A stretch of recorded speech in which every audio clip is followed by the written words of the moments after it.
এই জন্য আমি কিছুক্ষণ আগে বললাম দুনিয়ার আগুন আর জাহান্নামের আগুন এক না, দুইটার মধ্যে বড় তফাৎ রয়েছে এবং দুইটাকে নিভানোর পদ্ধতি এক না।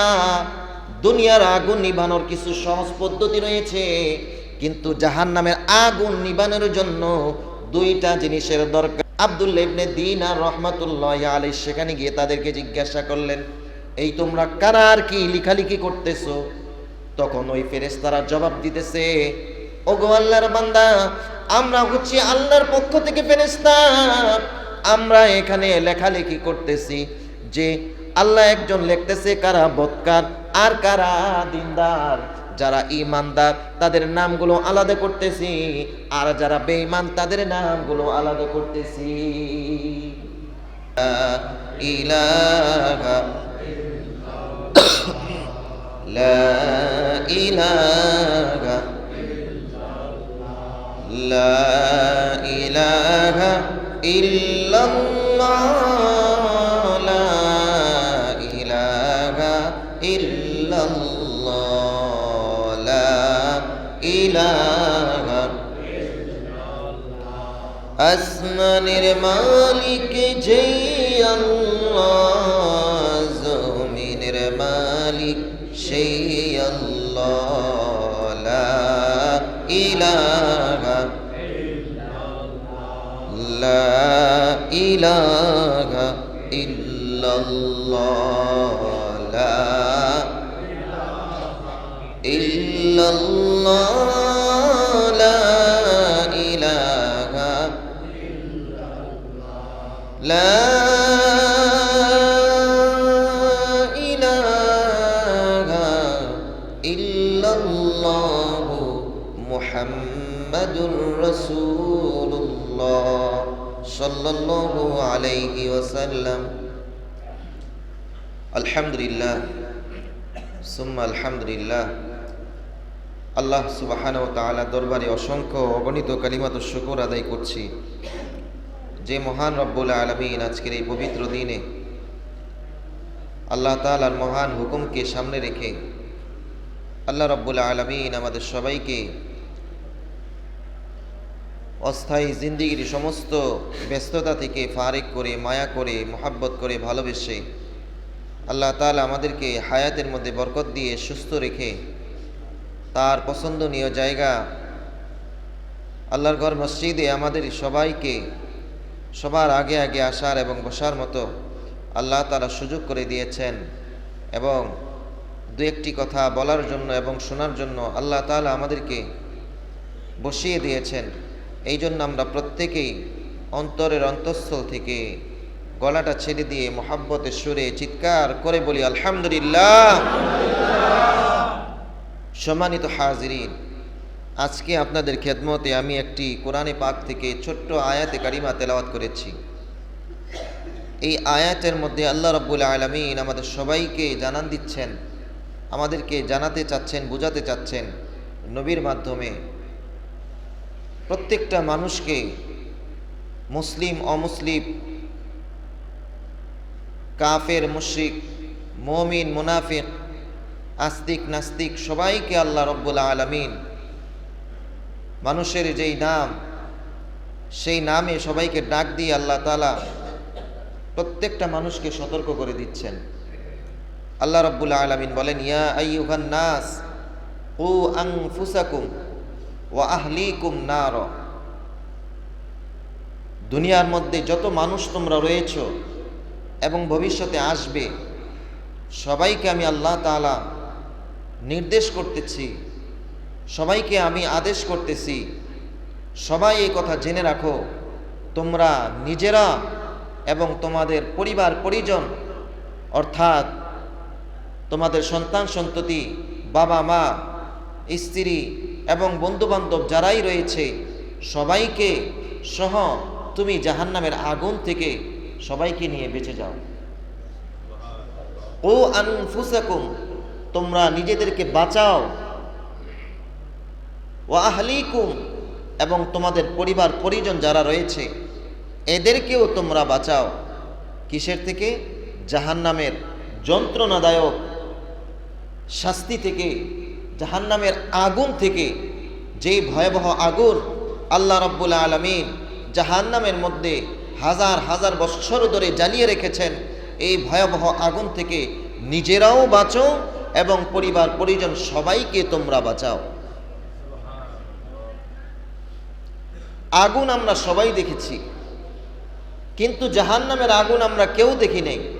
দুনিয়ার মধ্যে আমরা যেই আগুন দেখি, এই আগুন তো একটা নমুনা জাহান্নামের। তবে দুনিয়ার আগুন আর জাহান্নামের আগুনের মধ্যে কিছু পার্থক্য রয়েছে, কিছু ফরক রয়েছে। দুনিয়ার আগুনের মাধ্যমে মানুষ উপকৃত হয় এবং ক্ষতিগ্রস্ত হয়। দুইটা দিক রয়েছে। মানুষ এই আগুনের মাধ্যমে উপকৃত হয়, আবার মানুষ মাঝে মাঝে এই আগুনের মাধ্যমে ক্ষতিগ্রস্ত হয়।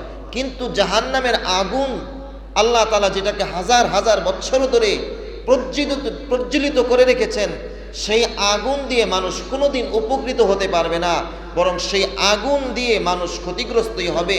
সেই আগুন মানুষকে জ্বালিয়ে পুড়িয়ে ভস্ম করে দিবে, মানুষকে কোনোদিন সেই আগুন কোনো উপকার পৌঁছাইবে না। দুনিয়ার আগুনের মাধ্যমে আমরা যেরকমভাবে একটা মানুষ জন্মগ্রহণ করার পরে এবং মৃত্যু পর্যন্ত প্রত্যেকটা সময় এই আগুনের মাধ্যমে মানুষ উপকৃত হয়। যেমন সন্তান যখন জন্মগ্রহণ করে তখন সেই সন্তানের জন্য আগুন লাগে। কেন? তার নাভিটা কাঁচা থাকে, এখানে কি দিতে হয়? আগুনের সেক দিতে হয়। ঠিক কিনা বলে? এই যে আমি কথা বলতেছি, মাইক্রোফোন মাইক দিয়ে, এগুলো তৈরি করছে কি দিয়ে? আগুন দিয়ে। রড তৈরি হয় কি দিয়ে? আগুন দিয়ে। ইট তৈরি হয় কি দিয়ে? আগুন দিয়ে। আপনি টিনের ঘর করেন, সেই টিনকেও আগুনে পোড়াই টিন তৈরি করা হয়, তারপরে ঘর তৈরি করতে হয়। যদি বিল্ডিং তৈরি করেন, সেখানে রড লাগে, ইট লাগে, সেই রড ইটকে তৈরি করে কি দিয়ে? আগুন দিয়ে। তাহলে দুনিয়ার আগুনের মাধ্যমে মানুষ উপকৃত হয়, মানুষ ফায়দা পায়। অর্থাৎ মানুষের জন্মের শুরুলগ্ন থেকে নিয়ে মৃত্যু পর্যন্ত সেই আগুন দিয়ে মানুষ কি করে? উপকৃত হয়। প্রত্যেকটা রন্ধ্রে রন্ধ্রে, প্রত্যেকটা জায়গায় আগুনের উপকার মানুষ পায়, আগুনের উপকার মানুষ ভোগ করে। যখন মানুষ মৃত্যুবরণ করে তখনও তার জন্য আগুন লাগে। অর্থাৎ তার জন্য গরম পানিটা যে করে, সেই গরম পানিটা তৈরি করে কি দিয়ে? আগুন দিয়ে। আমরা যে প্রত্যেক বেলা খাওয়া দাওয়া করি, এই খাওয়া দাওয়াটা তৈরি করে কি দিয়ে? আগুন দিয়ে। ভাত তৈরি করতে হয় আগুন দিয়ে, তরকারি তৈরি করতে হয় আগুন দিয়ে। তার মানে বোঝা গেল, মানুষের জন্ম থেকে মৃত্যু পর্যন্ত প্রত্যেকটা কদমে কদমে আগুনের প্রয়োজন আছে না নাই? আগুন তাকে উপকৃত করে কি করে না? করে। আবার সেই আগুন যদি বেশি মাত্রাতিক হয়ে যায়, সেই আগুনের মাধ্যমে মানুষ ভস্ম হয়ে যায়, মানুষের তৈরিকৃত জিনিস ধ্বংস হয়ে যায়। ঠিক কিনা বলেন? দুনিয়ার আগুন যদি মানুষ নিভাতে চায়, হয়তো ফু দিয়ে নিভায়, বাতাস দিয়ে নিভায়। কুপির আগুন যখন জ্বলে তখন মানুষ ফু দিয়ে নিভে যায়। ঠিক কিনা বলে? আর যখন ঘর বাড়িতে আগুন লাগে তখন কি ফু দিলে নিভে? তখন আগুন আরো বাড়ে, তখন লাগে পানি, ফায়ার সার্ভিসে খবর দিতে হয়। ঠিক কিনা বলে? তাহলে বুঝলাম দুনিয়ার আগুন যেমনিভাবে মানুষের উপকার করে, অন্যদিকে আবার মানুষের ক্ষতিও করে। দুনিয়ার আগুন জ্বালানো যায়, দুনিয়ার আগুন চাইলে মানুষ নিভাতেও পারে। ঠিক কিনা বলেন? তাহলে দুনিয়ার আগুন নিভানোর জন্য দুইটা উপকরণ, একটা হচ্ছে যে বাতাসের মাধ্যমে মানুষ আগুন নিভায়, আরেকটা হচ্ছে মানুষ পানির মাধ্যমে আগুনকে নিভিয়ে দেয়। কিন্তু জাহান্নামের যে আগুন আল্লাহ রাব্বুল আলামিন হাজার হাজার বৎসর ধরে জ্বালিয়ে রেখেছেন, সেই আগুন কোনো বাতাসের মাধ্যমে নিভবে না, কোনো পানির মাধ্যমে নিভবে না।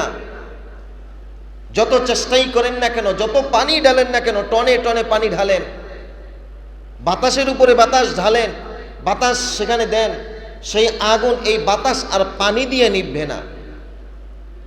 সেই আগুনকে নিভানোর জন্য আল্লাহ রাব্বুল আলামিন দুইটা পদ্ধতি আমাদের জন্য কোরআনে পাকের মধ্যে আল্লাহ তাআলা বলে দিয়েছেন। সুবহানাল্লাহ কইবেন না?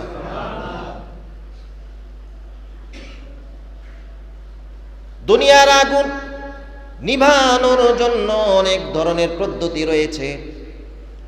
কেউ বাতাসের মাধ্যমে আগুন নিভায়, কেউ আবার পানির মাধ্যমে আগুন নিভায়। দুনিয়ার আগুনের মাধ্যমে মানুষ উপকৃত হয়, অর্থাৎ জন্মের শুরু লগ্ন থেকে নিয়ে মৃত্যু পর্যন্ত, মৃত্যু যখন হয়ে যায় তারপরেও মানুষের আগুন লাগে, আগুনের মাধ্যমে সে উপকৃত হয়। অর্থাৎ আগুন ছাড়া একটা মানুষ চলতে পারে না। দুনিয়ার মধ্যে আল্লাহ রাব্বুল আলামিন এই আগুন মানুষের উপকারের জন্য দুনিয়ার মধ্যে পাঠিয়েছেন। দুনিয়ার আগুন এমন একটা উপকরণ, যেই উপকরণ ছাড়া মানুষ চলতে পারে না। মানুষের চলাচল একদম অকেজ হয়ে যায়। অর্থাৎ মানুষের জন্মের সময়ও আগুন লাগে, মানুষ যখন বাঁচে তখনও তার জন্য আগুন লাগে।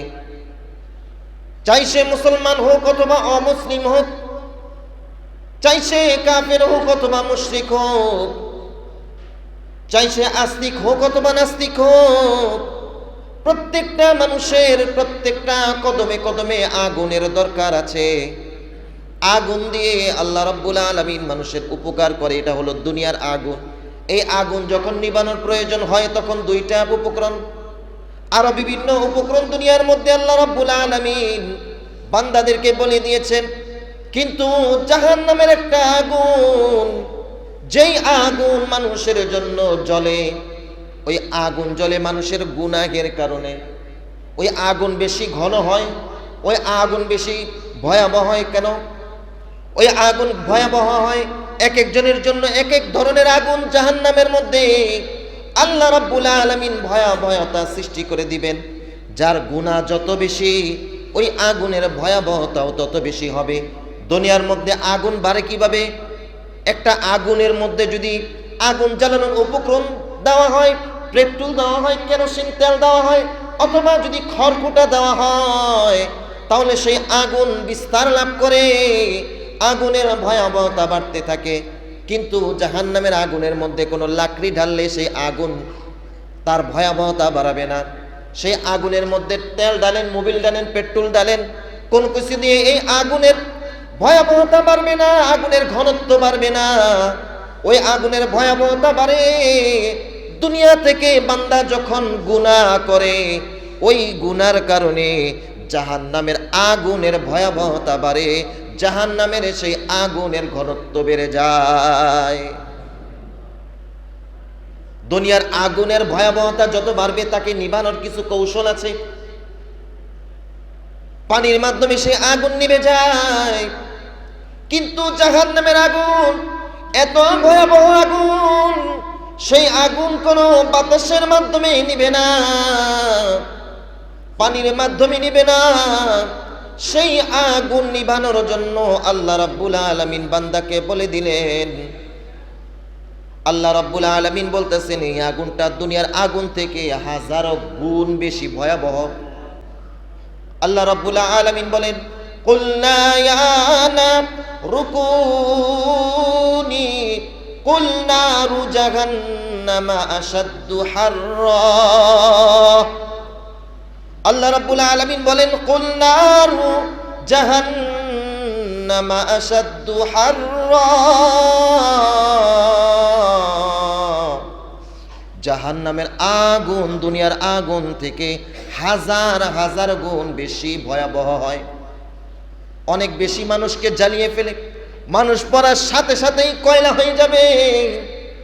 আল্লাহ রাব্বুল আলামিন সেটার ভয়াবহতা আমাদেরকে জানিয়ে দিলেন এবং বলে দিলেন, এই আগুন যদি তুমি নিভাইতে চাও রে বান্দা, তাহলে পানি কাজে আসবে না, বাতাসও কাজে আসবে না।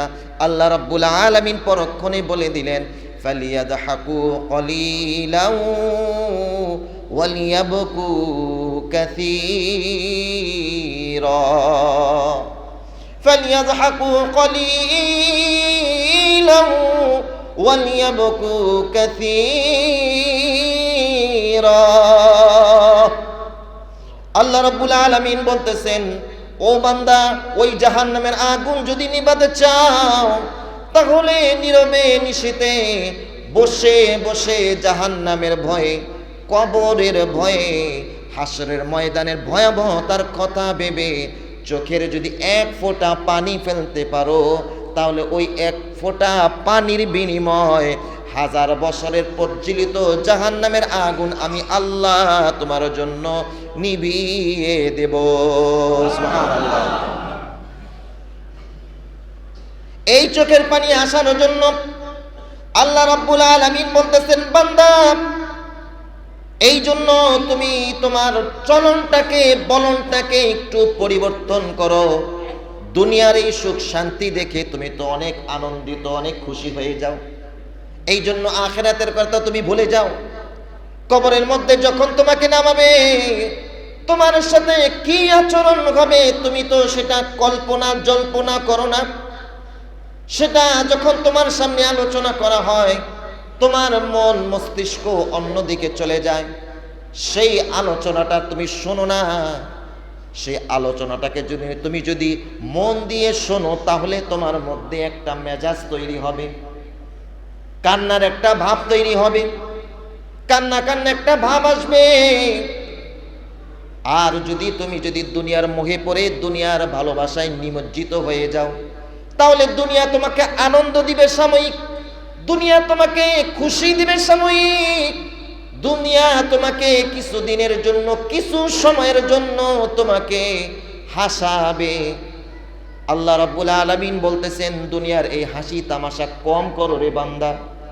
ফালিয়াদহাকু কলিলাও ফালিয়াদহাকু কলিলাও ওয়ালিয়াবকু কাসীরা। আল্লাহ রাব্বুল আলামিন বলতেছেন, কম কম হাসো, এত বেশি হাসো না। এই দুনিয়াটা হাসার জায়গা না, এই দুনিয়াটা হচ্ছে কান্নার জায়গা। এই দুনিয়ার মধ্যে আল্লাহর ভয়ে, জাহান্নামের ভয়ে যে যত বেশি চোখের পানি ফেলতে পারবে, আল্লাহ রাব্বুল আলামিন ওই পানির বিনিময় তাকে জান্নাত দিয়ে দিবেন। সুবহানাল্লাহ।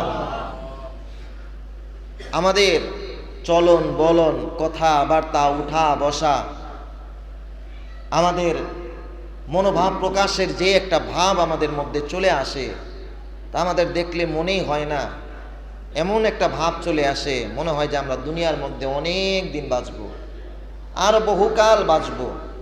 আবার এমনও মনে হয় যে দুনিয়া থেকে মনে হয় আমার বিদায় নাই, মরণ নাই, আমি মরবই না। এমন একটা ভাব আমাদের অনেকের মধ্যে আছে যে দেখলে মনে হয় না যে এই ব্যক্তিটার মধ্যে, এই লোকটার ভিতরে কবরের ভয় আছে, হাসরের এর চিন্তা আছে, এর মধ্যে জাহান্নামের চিন্তা তার মধ্যে আছে। এটা দেখলে মনেই হয় না, তারে দেখলে মনে হয় যে সে দুনিয়ার মধ্যে আরো বহুকাল বাঁচবে, অনেক দিন থাকবে না। এটা ভাবলে ভুল হবে। দুনিয়ার মধ্যে কত কিছু মানুষ ট্রান্সফার করে, যদি হাত না থাকে প্লাস্টিকের হাত লাগায়, ঠিক কিনা? বোঝেন নাই কথা? মানুষের হাত যদি না থাকে তখন প্লাস্টিকের হাত লাগায়, ঠিক কিনা বলেন? যদি চোখ না থাকে তাহলে আরেকজনের থেকে চোখ এনে চোখ লাগায়। যদি কিডনি নষ্ট হয়ে যায়, আরেকজনের কিডনি দিয়ে সে চলতে পারে। যদি শরীরের সমস্ত রক্ত যদি নষ্ট হয়ে যায়, আরেকজনের রক্ত নিয়ে সে চলতে পারে। মানুষের চুল নাই কিন্তু নকল চুল দিয়ে চলতে পারে, ঠিক কিনা বলেন? কিন্তু আজ পর্যন্ত এমন ভাই হয় নাই যে কারো হায়াত নাই, আরেকজন থেকে হায়াত নিয়ে তার জিন্দিগির মধ্যে হায়াতকে ফিট করে দিবে, ট্রান্সফার করে দিবে। এমন কোন ঔষধ বের হয়েছে? এমন কোন পদ্ধতি আজ পর্যন্ত বের হয়েছে? এমন কোন পদ্ধতি বের হয় নাই, ভবিষ্যতেও কেউ কোনোদিন এই পদ্ধতিতে বের করতে পারবে না। কত কিছুই তো দেখলাম, পা নাই কিন্তু পা লাগায় দেয়, তারপর মানুষ চলতে পারে। চোখ নাই, চোখ লাগায় দেয়। বাল্ব নাই, সেই বাল্বকে শরীরের সেটাকে ট্রান্সফার করে সেটা অন্য আরেকজনের বাল্ব লাগিয়ে দেয়, কিডনি লাগিয়ে দেয়, কত কিছু লাগিয়ে দেয়। হার্ট নষ্ট হয়ে গিয়েছে, সেখানে রিং পরিয়ে দেওয়া হয়, মানুষ চলতে পারে, বলতে পারে, উঠা বসা করতে পারে। কিন্তু আজ পর্যন্ত কোনো বৈজ্ঞানিক, কোনো ডক্টর বের করতে পারে নাই যে তার হায়াত নাই, আরেকজন থেকে কিছু হায়াত এনে তার হায়াতের মধ্যে লাগিয়ে দেই, সে আরো 2, 4, 5 বছর আরো বেশি বাঁচবে। এরকমটা হয়েছে? ভবিষ্যতে সম্ভব? ভবিষ্যতেও সম্ভব না। এই জন্য আল্লাহ রাব্বুল আলামিন কোরআনের মধ্যে ঘোষণা দিয়ে আমাদের প্রত্যেককে জানিয়ে দিচ্ছেন, ইয়া আইয়ুহান নাস কু আনফুসাকুম ওয়া আহলিকুম নার। ও বান্দা, তুমি নিজে বাঁচো এবং তোমার পরিবার পরিজন যারা রয়েছে সবাইকে জাহান্নামের আগুন থেকে বাঁচিয়ে রাখো। এই জন্য আমি কিছুক্ষণ আগে বললাম, দুনিয়ার আগুন আর জাহান্নামের আগুন এক না, দুইটার মধ্যে বড় তফাৎ রয়েছে এবং দুইটাকে নিভানোর পদ্ধতি এক না। দুনিয়ার আগুন নিভানোর কিছু সহজ পদ্ধতি রয়েছে, কিন্তু জাহান্নামের আগুন নিভানোর জন্য দুইটা জিনিসের দরকার। আল্লাহ রাব্বুল আলামিন কোরআন সূরা কাহফের মধ্যে ঘোষণা দিয়ে বলতেছেন, ইন্নাল্লাযীনা আমানু ওয়া আমিলুস সালিহাতি কানাত লাহুম জান্নাতুল ফিরদাউসি নুজুলা খালিদিনা ফিহা আবাদা লা ইয়াবগুনা আনহা হিওয়ালা। আল্লাহ রাব্বুল আলামিন বলতেছেন, বান্দারে, যদি জাহান্নামের আগুন নিভাইতে চাও তাহলে তোমার চোখের পানির দরকার আছে। কোন চোখের পানি? যেই চোখের পানি আল্লাহর ভয়ে চোখ থেকে বের হয়, যেই চোখের পানি কবরের শাস্তির ভয়ে বের হয়, যেই চোখের পানি হাসরের ময়দানের কথা ভেবে বান্দার চোখ থেকে বের হয়, আল্লাহ রাব্বুল আলামিন ঘোষণা দেয়, ও বান্দা, বান্দা শোনো শোনো, এই ভয়ে যাদের চোখের পানি বের হয়, ওই চোখের পানি চোখ থেকে বের হয়ে নাকের আগা পর্যন্ত পৌঁছানোর আগে আমি ওই বান্দার জন্য জাহান্নামের আগুনকে হারাম করে দেই। এই চোখের পানি বের হওয়ার জন্য দুইটা পদ্ধতি বলেছিলাম। একটা হচ্ছে পদ্ধতি, আল্লাহ রাব্বুল আলামিন বলতেছেন, এই চোখের পানি যদি তুমি বের করতে চাও তাহলে দুইটা জিনিস তোমার ভিতরে ফিট করো। একটা হচ্ছে যে প্রকৃত ঈমান, খালেস ঈমান। একটা কি? খালেস ঈমান। যেই ঈমানের মধ্যে কোনো ভেজাল নাই, যেই ঈমানের মধ্যে কোনো শিরিক নাই, যেই ঈমানের মধ্যে কোনো কুফরি নাই, যেই ঈমানের মধ্যে কোনো মুনাফিকি নাই, একদম খালেস ঈমান। খালেস ঈমান যদি আনতে পারো এবং পাশাপাশি যদি খালেস আমল যদি তুমি তোমার জীবনের সাথে ফিট করতে পারো, আল্লাহ রাব্বুল আলামিন বলেন, যখন এই দুইটা গুণ তোমার মধ্যে আসবে তখন তোমার ভিতরে কবরের চিন্তা আসবে, তখন তোমার ভিতরে হাসরের ময়দানের ভয়াবহতার কথা চিন্তা হবে, তখন তোমার ভিতরে জাহান্নামের আগুনের ভয় ঢুকবে। এই ভয় যখন বান্দার ভিতরে ঢুকবে, আল্লাহ রাব্বুল আলামিন বলেন, তখন তার চোখ দিয়ে সেই জাহান্নামের কারণে, ভয়ের কারণে চোখ দিয়ে পানি বের হবে। এই পানি নাকের ডগায় আসার আগে আমি ওই বান্দার জন্য তার জিন্দেগীর সমস্ত গুনাহকে মাফ করে দেব। এই জন্য আল্লাহ রাব্বুল আলামিন বলেন, ফালিয়াদহাকু কালিলান ওয়ালিয়াবকু কাসীরা। আল্লাহ রাব্বুল আলামিন বলতেছে, বান্দারে, দুনিয়ার মোহে পড়ে নিজেকে আনন্দিত উল্লাসিত কইরো না, আল্লাহর ভয়ে নিজের মধ্যে ভয় আনো, আর বেশি বেশি আল্লাহর কাছে ক্রন্দন করো, আমি তোমাকে মাফ করে দেব। তাহলে বলেছিলাম কন্দন আনার জন্য কি দরকার? দুইটা জিনিস দরকার। একটা হচ্ছে খালেস ঈমান। ঈমান কি জিনিস? শুধু লা ইলাহা ইল্লাল্লাহ মুহাম্মাদুর রাসূলুল্লাহ বললাম আর ঈমানদার হয়ে গেলাম, এমনটা না। এটা তো হচ্ছে ঈমানের একটা শাখা। শুআবুল ঈমানের মধ্যে ইমাম বাইহাকী রাহমাতুল্লাহ বির হাদিস, তিনি বলেন, আল্লাহর নবী বলেন, আল ঈমানু বিদউ ওয়া সাবউনা শুবা ওয়া ফি riwayatin আল ঈমানু বিদউ ওয়া সিত্তুনা শুবা। ঈমানের একটা নয়, দুইটা নয়, বরং 70টার চেয়ে বেশি শাখা প্রশাখা রয়েছে। কয়টা শাখা? 70 বা তার চেয়ে ততোধিক।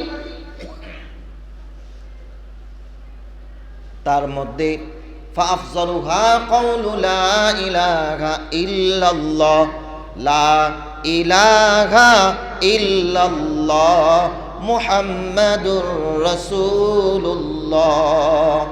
একটা শাখা, উত্তম শাখা, যে জবান দিয়ে বলো লা ইলাহা ইল্লাল্লাহ মুহাম্মাদুর রাসূলুল্লাহ। সর্বনিম্ন একটা শাখা রয়েছে। এই 70টা বা তার থেকে বেশি শাখার মধ্যে সর্বনিম্ন একটা শাখা প্রশাখা রয়েছে, ওয়া আদনাহা আমাতাতুল আযাব। সর্বনিম্ন শাখা হচ্ছে রাস্তার মধ্যে যদি কোনো কষ্টদায়ক বস্তু পড়ে থাকে সেটাকে সরিয়ে দাও। এটাও হচ্ছে ঈমানের একটা শাখা, ঠিক কিনা? আমাদের মধ্যে এই সর্বনিম্ন, অনেকের মধ্যে সর্বনিম্ন শাখাটাও নাই। সত্য না মিথ্যা? মনে হয় আমার কথা বিশ্বাস হয় নাই। রাসূলের কথা আমার বানানো কোনো কথা না। যে আল্লাহ রাসূল বলছেন সর্বনিম্ন শাখা হচ্ছে রাস্তার মধ্যে কোনো কষ্টদায়ক বস্তু যদি পড়ে থাকে সেটাকে তুমি সরিয়ে দাও। এটাও একজন ঈমানদারের লক্ষণ, ঠিক কিনা বলেন? এই শাখাটাও আমাদের অনেকের মধ্যে নাই, ঠিক কিনা? আমরা কি করি? রাস্তার মধ্যে কষ্টদায়ক বস্তু এনে রেখে দিই। বড় আফসোসের বিষয়, কথায় কথা আসে, এই যে মসজিদের রাস্তাটা, এই যে মসজিদের রাস্তাটা পুরা সপ্তাহে দেখি যে ঘরের যত আবর্জনা আছে এই আবর্জনাগুলো রেখে দেয় রাস্তার মধ্যে। যত আবর্জনা আছে সব আবর্জনা এই মসজিদের সামনে ফেলানো হয়, ঠিক কিনা বলেন? তাহলে ঈমানদারের পরিচয় হইল কেমনে মিয়া? এই সর্বনিম্ন একটা শাখাই আমি ধরে রাখতে পারলাম না, আর সর্বোচ্চ শাখা আমি কেমনে ধরে রাখবো? কিভাবে আমি আমার মুসলমান দাবি করি? আল্লাহর ঘর, এই আল্লাহর ঘরে যারা আসেন সব হচ্ছে আল্লাহর মেহমান। আল্লাহর ঘরে যারা ঢুকেন সবাই আল্লাহর খাস বান্দা, ফেরেশতা না। মসজিদের প্রত্যেকটা দরওয়াজার সামনে দাঁড়িয়ে দাঁড়িয়ে প্রত্যেকটা মুসল্লিকে ঢোকার সময় এবং বের হওয়ার সময় সালাম দেয়, কালাম দেয়, স্বাগতম জানায়। সুবহানাল্লাহ বলে। আল্লাহর ঘরে আল্লাহর ইবাদত হয়, পবিত্র একটা স্থান। এই ঘরের মধ্যে যেখানে ফেরেশতারা থাকে, যেই জায়গার মধ্যে দুর্গন্ধ থাকে, ময়লা থাকে, নাপাকি থাকে, ওই জায়গার মধ্যে ফেরেশতা আসে না। আর যদি আমাদের এই যে মসজিদের জায়গাটা যদি নোংরা করে রাখি আমরা, ফেরেশতা আসবে? রহমত আসবে? এখন আপনারাই বিচার করেন যে আমাদের মসজিদের সামনে ময়লা আছে না নাই? কম না বেশি? তো এটাকে বন্ধ করার দরকার আছে না নাই? আরো আসতে কোন আছে না নাই? সবাই মিলে চেষ্টা করবো তো ইনশাআল্লাহ। মা বোনদেরকে বলে দিবেন, আজকে বলে দিবেন যে সর্বনিম্ন শাখা হচ্ছে রাস্তা থেকে কষ্টদায়ক বস্তুকে সরিয়ে দেওয়া। আর সেই সর্বনিম্ন শাখাটাকে আমরা অস্বীকার করতেছি, বরং রাস্তার মধ্যে ময়লা দিয়ে আমরা এই সর্বনিম্ন শাখাটাকে আমরা অস্বীকার করতেছি। মুখে না বলি, কাজে কর্মে তো করতেছি। মুখে বলার তো কিছু নাই, কাজে কর্মে করতেছে। যত ময়লা আছে সব ময়লা এনে এখানে রেখে দেয়। আফসোস, পুরা কবাইল্লা জাতি এগুলা। কতবার বলা হয়েছে, এরপরে মাথার মধ্যে ঢোকে না। তাহলে আজকে শুনে নেন, হাদিস থেকে বললাম যে সর্বনিম্ন শাখা কি? সবাই বোঝেন নাই, সর্বনিম্ন শাখা কি? রাস্তা থেকে কষ্টদায়ক বস্তু সরিয়ে দেওয়া, এটা ঈমানের সর্বনিম্ন শাখা। মনে থাকবে ইনশাআল্লাহ। তোরা আজকে থেকে আমরা এই একটা কথার উপরে যদি আমল করতে পারি, হইতে পারে এই আমলের বিনিময়ে আল্লাহ রাব্বুল আলামিন হাসরের ময়দানে ঈমানদারদের সাথে আমাদেরকে জান্নাত নসিব করবেন। সুবহানাল্লাহ। কথা আমার না রাসূলের কথা। মানব তো ইনশাআল্লাহ, আমল করবো তো ইনশাআল্লাহ। যারা ময়লা ফালাতে আসবে এদেরকে বাধা দিব তো ইনশাআল্লাহ। যদি বাধা না শোনে, আঙ্গুল যদি সোজা আঙ্গুলে ঘি না ওঠে তাহলে কি করতে হয়? বাঁকা করতে হয়। যদি ইমানদার দাবি করতে চান, দেখবো আজকে থেকে যারা যারা ইমানদার বলে পরিচয় দিবে, কেউ এখানে ময়লা ফেলবেও না, ফেলতে দিবেও। সবার অধিকার আছে আল্লাহর ঘর পরিষ্কার রাখা। খাদেম সাহেব রাখলাম আর আল্লাহর ঘর পরিষ্কার রাখলাম, খাদেম সাহেবের ডিউটি না, আমাদের প্রত্যেকের ডিউটি। খতিব সাহেবেরও ডিউটি যে একটা মসজিদের মধ্যে ময়লা থাকলে আমার ইমানি দায়িত্ব হচ্ছে সেটাকে আমি সরিয়ে দেওয়া। এই খাদেম সাহেব কই, মুয়াজ্জিন সাহেব কই, এই চিল্লান দেওয়ার অধিকার আপনাকে আমাকে আল্লাহ দেন নাই। আল্লাহর ঘর পরিষ্কার করলে অন্তর পরিষ্কার করে দেন কে? তাহলে কি খাদেম সাহেবই অন্তর পরিষ্কার করবে? আমার আপনার দরকার আছে না? যে পরিষ্কার করব তার অন্তরই আল্লাহ পরিষ্কার করে দেবেন। সুবহানাল্লাহ বলি। রাজি আছি ইনশাআল্লাহ। একটু নিজের জীবনটাকে, লাইফটাকে একটু চেঞ্জ করেন। বহুকাল তো বহুভাবে চললেন, একটু নমনীয় হয়ে চলেন, একটু বিনয়ী হয়ে চলে দেখেন, দেখবেন জীবনের মধ্যে মনেও শান্তি, সব জায়গায় শান্তি, ঘরেও শান্তি, বাহিরেও শান্তি। যদি বিনয়ীভাবে চলতে পারি, সব জায়গার মধ্যে শান্তি এনে দিবেন কে?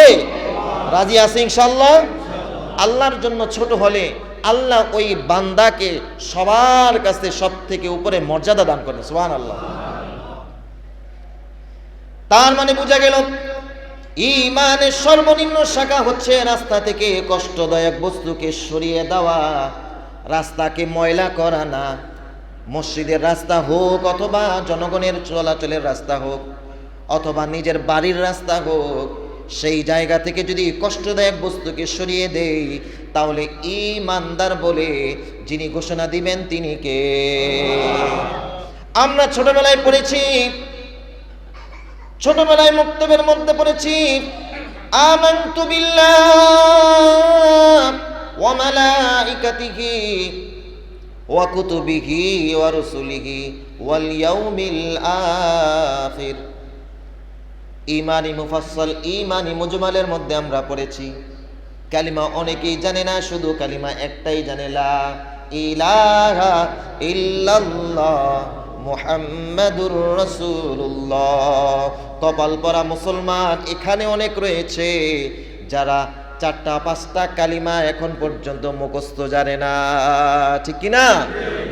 ঈমানি মুফাসসাল কারে কয় এটাও জানে না, ঈমানি মুজমাল কাকে বলে এটাও জানে না। শুধু মানুষের থেকে শুনতে শুনতে লা ইলাহা ইল্লাল্লাহ যদি বলি কালিমা কয়টা, শুধু একটাই বলে কালিমা তয়্যিবা, একটা। ঠিক কিনা বলেন? রাগ হইতেছেন? কষ্ট পাইতেছেন? যদি না বলি তাহলে শিখার কোনো তাগিদ আসবে না। মনের মধ্যে জিদ না আসলে শেখে না, সেটা কি করে না, মানুষ শিখে না। একটু জিদ উঠাইতেছি আপনাদের, জিদ উঠলে শিকার প্রতি একটা আগ্রহ আসবে। আর প্রত্যেকটা মুসলমানের এগুলো জানার দরকার আছে না নাই? ফরজ এগুলো শিক্ষা করা। আল্লাহ রাসূল বলেন প্রত্যেকটা নরনারীর উপরে ইলমে দ্বীন শিক্ষা করা ফরজ। কতটুকু ইলম? যেই ইলমের মাধ্যমে সে নিজে এবং নিজের পরিবার পরিজনকে দ্বীনের উপরে চলাটা সহজভাবে চলাতে পারবে, অতটুকু ইলম শিক্ষা করা ফরজ। নামাজের মাসলা মাসাইল, ওযুর মাসলা মাসাইল, সামাজিক সচরাচর যে সমস্ত মাসলা মাসাইল দরকার, এবং কোরআনকে শুদ্ধ করে পড়া থেকে নিয়ে কালিমা সবগুলো মুখস্থ নিয়ে শুরু করে এই টুকিটাকি ইলম প্রত্যেকটা মুসলমানের শিক্ষা অর্জন করা ফরজ। যারা এখনো জানি না এতটুকু, প্রত্যেকেই এখনো সময় আছে একটু জেনে নেওয়ার চেষ্টা করা। রাজি আছে ইনশাআল্লাহ? বয়স হয়ে গেছে তো কি হয়েছে?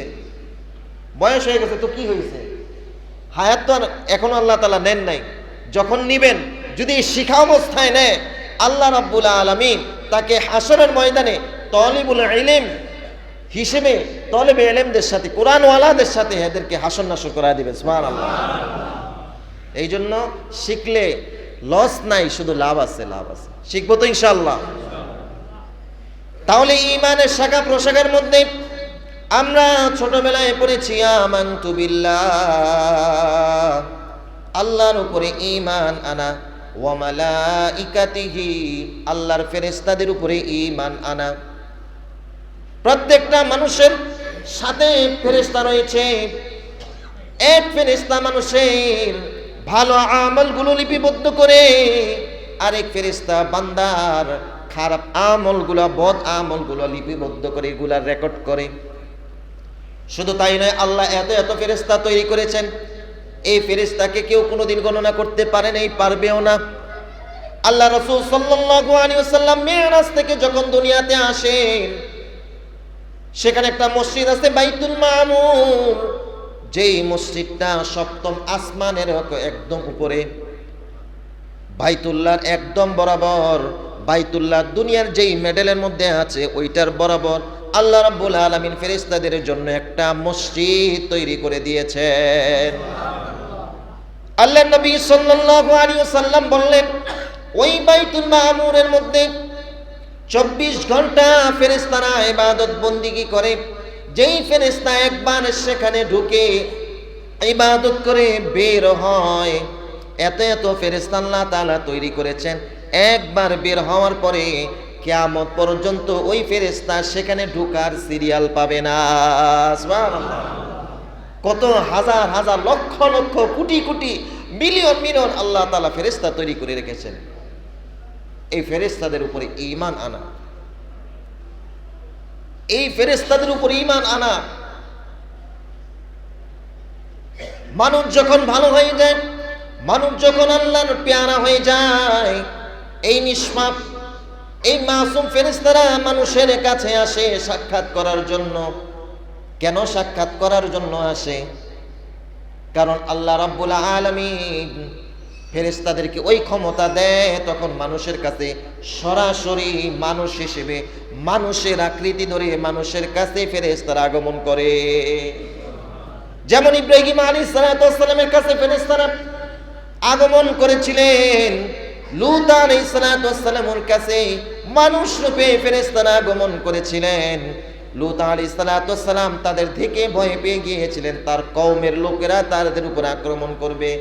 তখন ফেরেশতারা নবীকে বলতেছেন, ওগো আল্লাহর নবী, আপনি ভয় পাবেন না, আমরা দুনিয়াবি কোনো মানুষ না, বরং আমরা আল্লাহর পক্ষ থেকে দূত ফেরেশতা হয়ে আপনার কাছে মেহমান হয়ে এসেছি। সুবহানাল্লাহ। মানুষ যখন বড় নেককার হয়, ওই মানুষের কাছে ফেরেশতা আসে। আব্দুল্লাহ ইবনে দিনার রাহমাতুল্লাহি আলাইহি, তিনি একদিন এক কবরস্থানের পাশ দিয়ে যাচ্ছিলেন। হঠাৎ দেখেন দুইজন লোক, নিষ্পাপ দুইজন লোক, সুন্দর চেহারার অধিকারী, কবরের পাশে বসে কি যেন লিপিবদ্ধ করতেছে, লেখালেখি করতেছে।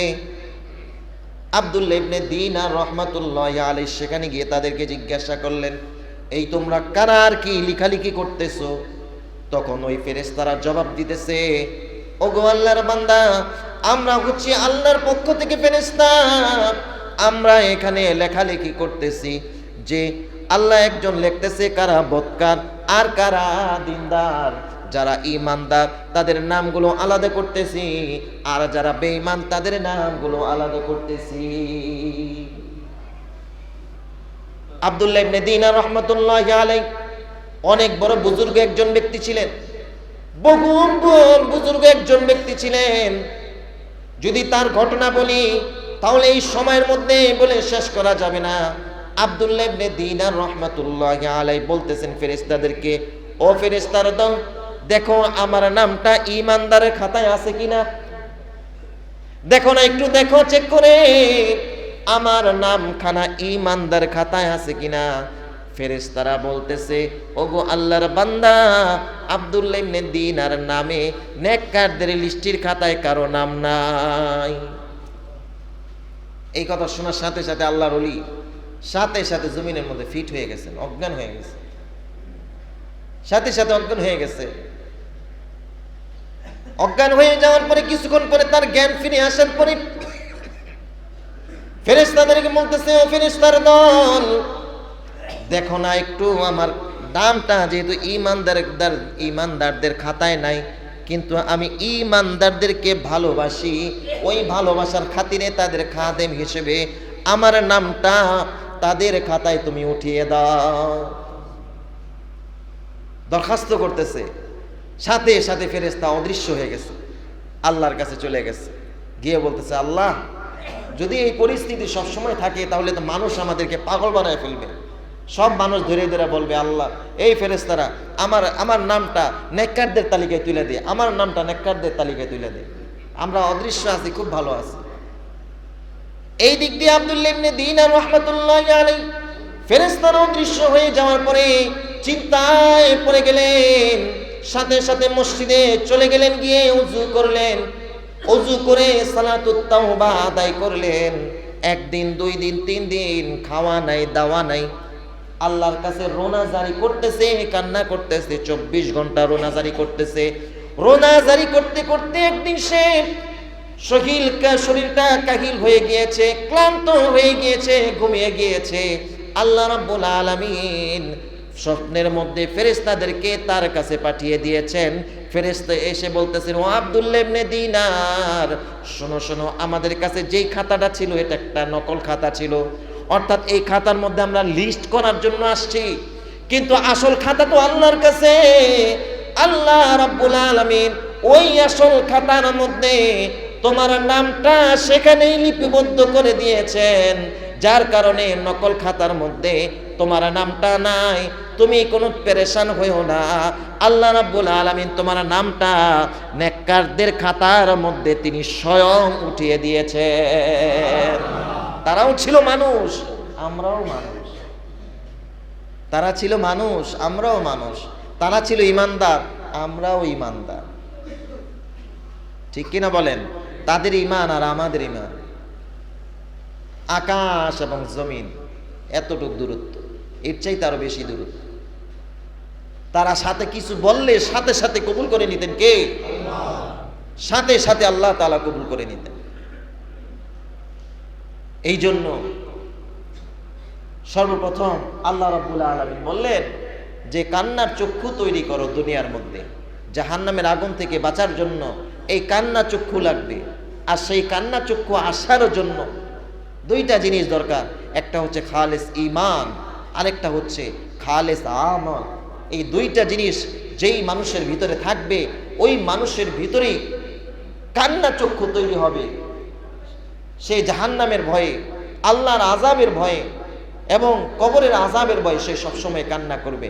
আর আল্লাহ রাব্বুল আলামিন এই পানির মাধ্যমে জাহান্নামের আগুনকে আল্লাহ তাআলা নিভিয়ে দিবেন। রাজি আছি ইনশাআল্লাহ? রাজি আছি ইনশাআল্লাহ? আল্লাহ রাব্বুল আলামিন আমাদের সবাইকে খালেস ঈমানদার এবং পাক্কা আমলওয়ালা বানায় দেখ। সবাই বলে আমিন। আল্লাহ তুমি আমাদের সবাইকে কান্নাওয়ালা চক্ষু দান করো। সবাই বলে আমিন।